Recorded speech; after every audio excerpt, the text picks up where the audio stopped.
আবার আরেকটি নতুন ব্লগে তোমাদের সবাইকে স্বাগত। আশা করছি তোমরা সবাই খুব ভালো আছো আর আমরাও ভালো আছি। আজকে আবার আরেকটি দৈনন্দিন জীবনের গল্প তোমাদের সাথে শেয়ার করব। সকালে উঠে আগে কাজ হলো রান্নাঘরে এসে টিফিন বানানো। যেহেতু বাবিনের খুব সকাল সকাল স্কুল থাকে, তো সেজন্য টিফিন বানানো, ওকে রেডি করানো দুটো করতে গিয়ে অনেকটা চাপ হয়ে যায়। আর এখন যেহেতু বাবিনের পাপাও খুব সকালে স্কুলে বেরিয়ে যাচ্ছে, যদিও বা আজকেই সেই দিনটা লাস্ট, তারপর থেকে সেই স্কুল টাইমে স্কুল হবে, তো সেজন্য ওর বাবা বেরিয়ে যাওয়ার পর থেকে একা সব কিছু করতে গিয়ে আমি একটু হিমশিম খেয়ে যাই। তবে কিছুদিন ধরে করতে করতে অনেকটা অভ্যেসও হয়ে গেছে। আজকে আমি ওকে টিফিনে দিয়েছি এরকম এগ দিয়ে ঝুরঝুরে ম্যাগি। আসলে অনেক দিন থেকে আবদার ছিল যে মা ফ্রেন্ডরা নিয়ে যায়, আমাকে এভাবে বানিয়ে দিই, তো আজকে সেটাই দিয়েছি। তো এরপরে এর আগের দিন রাতেই পড়া শেষ করে এইভাবে বইটা গুছিয়ে রেখেছিল। আর এটা ওর নিত্যদিনের করানোর চেষ্টা করি ওকে, তাহলে কি হয় সকালে উঠে আর ওই বইপত্র খোঁজার ঝামেলা থাকে না, যেহেতু অনেকটা সকালে আর অনেকটা চাপ পড়ে যায় সকালে সব কিছু রেডি করতে, তো চেষ্টা করে রাতে কিছুটা কাজ এগিয়ে রাখা। তো এখন সকালে উঠে নিজের কাজটা নিজে একটু একটু করার অভ্যাসটা তৈরি করছি। যতক্ষণ বলা হয় ততক্ষণ করে, এছাড়া তো করবেই না। তো ওই আর কি, চেষ্টাটা চালিয়ে যাওয়া, অভ্যাসটা যেন তৈরি হয়। আর এখানে আজকে আই কার্ডের জন্য স্কুল থেকে নোটিশ দিয়েছে, টাকা দিতে হবে, তো সেই জন্য নিয়ে গেল খামে করে, আর সেটা টিচারকে দিতে হবে। আর আজকেও সকালে বলেছে যে মা আজকে ভাত খাবো না, তো সেই জন্য হরলিক্স আর বিস্কিট খেয়ে চলে গেল। আসলে এত সকালে উঠে ভাত খাওয়াটাও খুব কষ্টকর। আসলে সকালে ঘুম থেকে ওঠার পর সেরকম কিছু আমাদেরই খেতে ইচ্ছে করে না, বাচ্চাদের আর কি খেতে ইচ্ছে করবে, এটাই হলো কারণ। যাই হোক, আমরা আজকে একটু আগেই বেরিয়েছিলাম, কেননা এর আগের দিন 5 মিনিট আমাদের লেট হয়ে গেছিলো, আর তখন বাস আমাদের ছেড়ে চলে গেছে, আর তখন আমাদের টোটো করে গিয়ে স্কুলে যেতে হয়েছিল, ওকে রাখতে গেছিলাম, তো সেই এক ঝামেলা। আর অনেকটা দূরও যেহেতু, তো আমার একটু সমস্যাই হয়ে যায়। আর তো তারপর আমরা আজকে একটু আগে আগে বেরিয়েছি, ওই যে সময়ের মূল্য দিতে হবে, কারণ এই সময়টা আমাদের কাছে 1 মিনিট বা 2 মিনিটও খুব ইম্পর্টেন্ট। যদি 1 মিনিট লেট হয়ে গেল তাহলে বাস তো অপেক্ষা করবে না, চলে যাবে। আর আমরা যেখানে থাকি সেখান থেকে মেইন রোডটা যে আছে সেটা এই 30 মিটার এতটুকু দূরত্ব হবে, তো একটু হেঁটে যেতে হয় আর কি, সময় লাগে, একদম মেইন রোড থেকে ধরতে গেলে আর কি। তো একটু তো হাঁটতেই হবে, সেই 30 মিনিট হেঁটে আসতে হবে।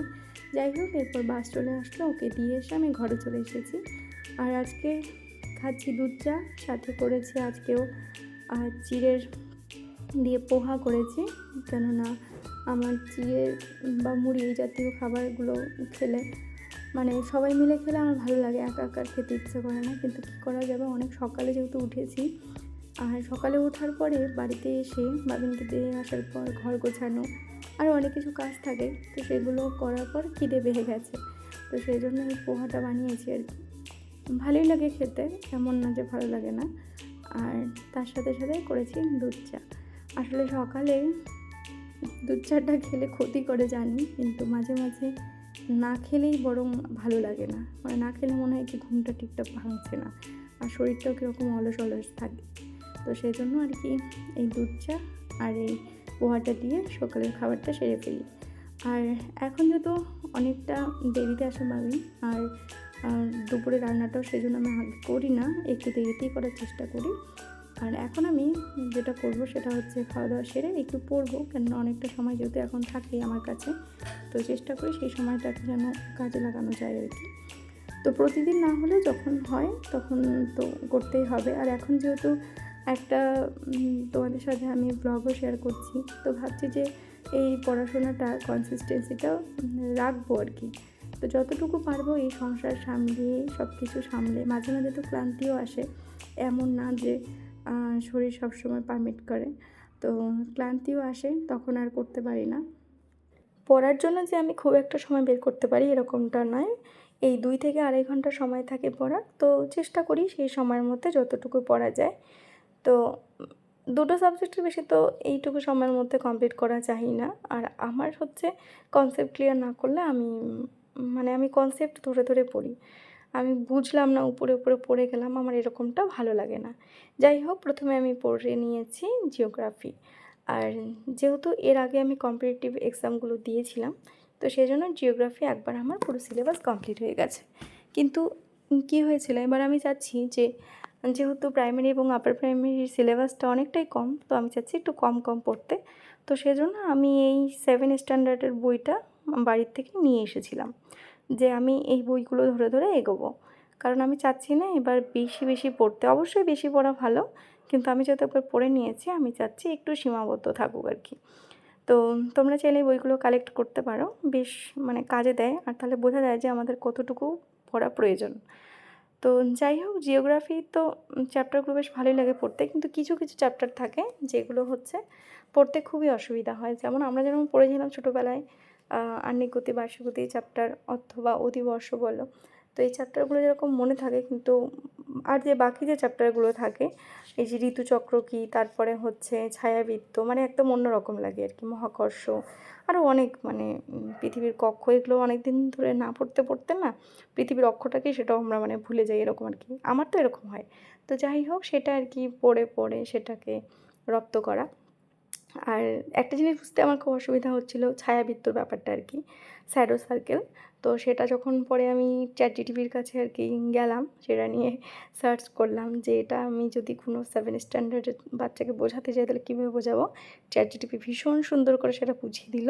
সত্যি মানে আধুনিক প্রযুক্তিগুলো আমাদের জীবনে যে কতটা ভালো করে, সেটা তার ব্যবহারের উপরে আর কি নির্ভরশীল। আমরা যদি ভালোভাবে ব্যবহার করতে শিখি, তাহলে আধুনিক প্রযুক্তিকে ভালোভাবে কাজে লাগিয়ে অনেক কিছু শেখা যায়। আর পৃথিবীতে শেখার তো মানে অনেক কিছু বাকি আছে, মানে একটা জীবন কেন, অনেক কয়েকটা জীবন কম পড়ে যায় শেখার জন্য। তো যাই হোক, তারপর পড়ে নিলাম আমি একটু আমাদের ল্যাঙ্গুয়েজ টিচিং, ইংলিশ থেকে, ইংলিশ প্যাডাগজি। তো এখান থেকে পড়েছিলাম আমি হচ্ছে যে আমাদের ইংলিশ ল্যাঙ্গুয়েজ আমরা কেন শিখবো, এইম কী, ইংরেজি শেখার আমাদের লক্ষ্য কী। তো প্রথমত তো আমি আমার যেটা পড়ে যেটা মনে হয়েছে সেটা হচ্ছে ভাব বিনিময়ই হচ্ছে আমাদের ইংরেজি শিক্ষার প্রথম উদ্দেশ্য। এবং তারপরে যদি বলতে চাই, যেহেতু আমাদের ইংরেজি হচ্ছে একটা কমিউনিকেশনের জন্য তো অবশ্যই, এবং তাছাড়া যেহেতু আমাদের এটা একটা ইন্টারন্যাশনাল ল্যাঙ্গুয়েজ, অফিসিয়াল ল্যাঙ্গুয়েজও বলতে পারো, হিন্দি এবং ইংরেজি দুটোই অফিসিয়াল আমাদের ল্যাঙ্গুয়েজ। তো আমরা যদি হিন্দিটা ব্যবহার করি না, তো সেজন্য ইংরেজিটা আমাদের শেখা খুব প্রয়োজন। তো সেন্ট্রাল গভর্নমেন্টের বিভিন্ন এক্সাম, তো সেখানে তো অবশ্যই দরকার হয়। এছাড়াও মেন যেটা দরকার সেটা হচ্ছে ভাব বিনিময় এবং ইংরেজি সাহিত্য বা ইংরেজি পড়ার প্রতি আগ্রহ বাড়া। তো এই জন্যই আমরা ইংরাজি পড়বো। বেসিক্যালি আমার এটা মনে হয়েছে আর কি পুরো চ্যাপ্টারটা পড়ে। তো এছাড়াও ইংরেজি কীভাবে শিখবো এবং কীভাবে বাচ্চাদের পড়ার প্রতি আগ্রহ বাড়াবো, সেগুলো সম্বন্ধে পড়লাম। বেশ ভালো লাগলো চ্যাপ্টারটা। আসলে আমরা সেভাবে পড়িনি ইংরেজিটা, মানে আমি সেরকম টিচার পাইনি ইংরেজি যে এত সুন্দর করে পড়া যায় বা এত সুন্দর করে। এখন যেহেতু ধীরে ধীরে পড়ছি, আরও বেশি করে জানতে পারছি। যাই হোক, চলো পড়াশোনা শেষ করে আমি আমার পড়ার এই বিছানাটাকে গুছিয়ে নিলাম, আর তারপর ছাদে এসেছিলাম, কিছু জামা কাপড় কেচে দেওয়ার ছিল, অনেক দিন পরে আমাদের এখানে রোদ উঠেছে। তো সেটা করে আর চলো তোমাদের সাথে শেয়ার করি আমার এই লিলি ফুলটা কত সুন্দর ফুটেছে। এটা আগে আমার ব্যালকনিতে ছিল, কিছুদিন হলো এটাকে ছাদে আমি এনে রেখেছি। আর এটা তো একদম একটা পুরনো বালতিতে পড়েই ছিল, তো এটাও বেশ ভালো লাগছে দেখতে, তাই তোমাদের সাথে শেয়ার করলাম। আর তারপর স্নান টান তো হয়েই গেছে, এবার রেডি হয়ে চলে গেছিলাম বাবিনকে নিতে। এসে মা আর ছেলে মিলে খেয়ে নিলাম।